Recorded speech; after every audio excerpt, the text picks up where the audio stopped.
What is stress? Stress in everyday terms is a feeling that people have when they're overloaded and struggling to cope with demands. According to recent mental health studies by Pew Institute, today's teens and young adults are the most anxious and stressed ever. In February, a study found that 70% of teens say anxiety and stress is a major problem among their peers, and an additional 26% say it's a minor problem. However, some students are able to manage, reduce, and work through this stress with their own methods. Here we have students Amy Peterson and Grady Howell sharing when they get most stressed and why. I get most stressed, especially when I get overwhelmed with schoolwork. So if I have a lot of assignments piling up, especially around this time of midterms or before break when teachers are trying to get their assessments in, that gets quite overwhelming. And so that's usually when I get the most overwhelmed, is when I have like a multitude of assignments that are grabbing my attention from different directions. Some classes when they have difficult tests and thinking about them and preparing for them, that's when I get stressed out, or maybe when I'm just having a bad day. Following this, there will be some students explaining their methods of reducing and dealing with stress. One of the keys to excelling in school is to work smarter, not harder. What this means is to be as efficient as possible in doing your work and combining tasks, and what this is going to do is make you far more productive and less exhausted with your work. Sometimes when I've had a stressful day, I like to go play golf or just do something that relaxes me.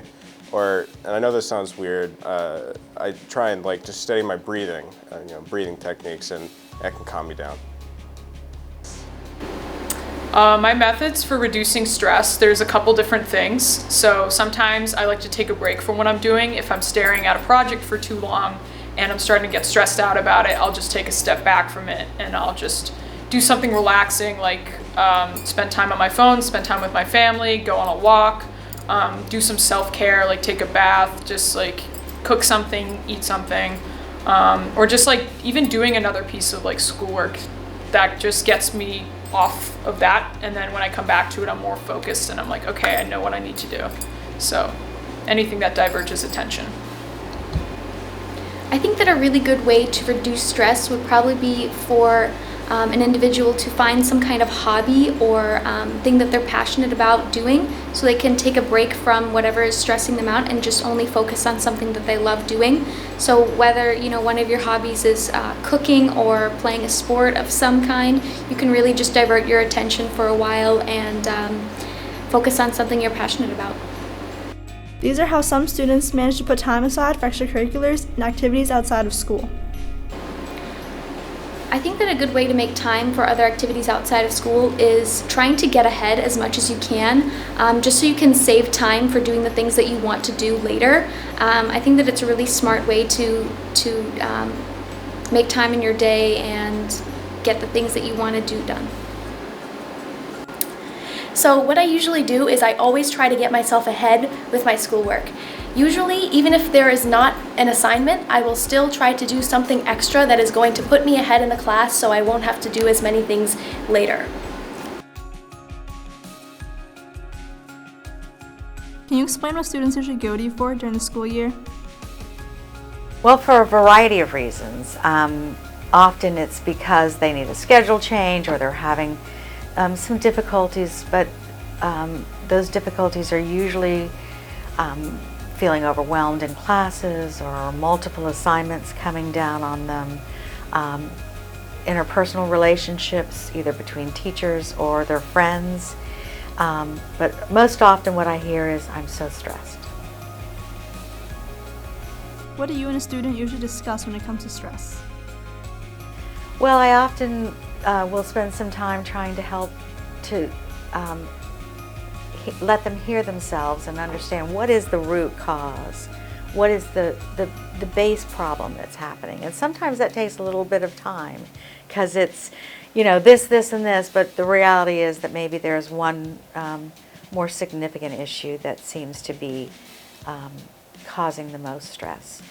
And then we look at the variety of stressors that are happening and then try and decide on what might be the one that would be the maybe the easiest or have the most effect if we could start to work on that and refine some perspective or some skills on how to deal with that stress. What advice would you give to a student dealing with stress? So, depending on what the stressor is, one thing that I think is really important is that we start to help students understand that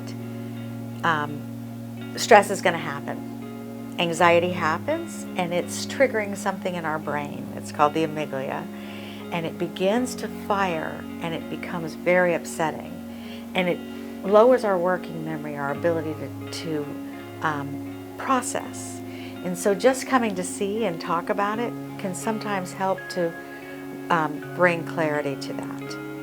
And then we start to talk about how do we first get a little more comfortable with that feeling is going to happen, and how can we begin to address it when it's happening. And whether that is taking a breath, taking a walk, getting some water. A lot of times I feel like journaling or just doing a pros and cons list, or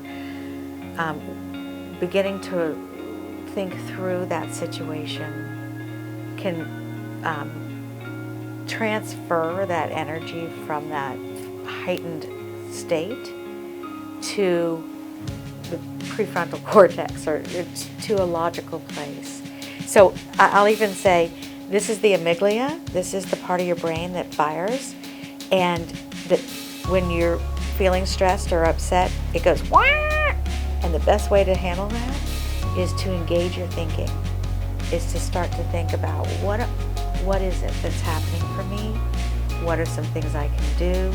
There's even like ways that you can look for 4 blue things, and it starts to neurally shift. Once you're in a little bit of a lower state, we begin to look at it and say, am I trying to do too much? Is there a way I could talk with or reframe this situation or organize it in a way that feels better? But to normalize that reaction, try and bring it to a place where you can think about it, and then start to understand that you have some power over that. So that's some of the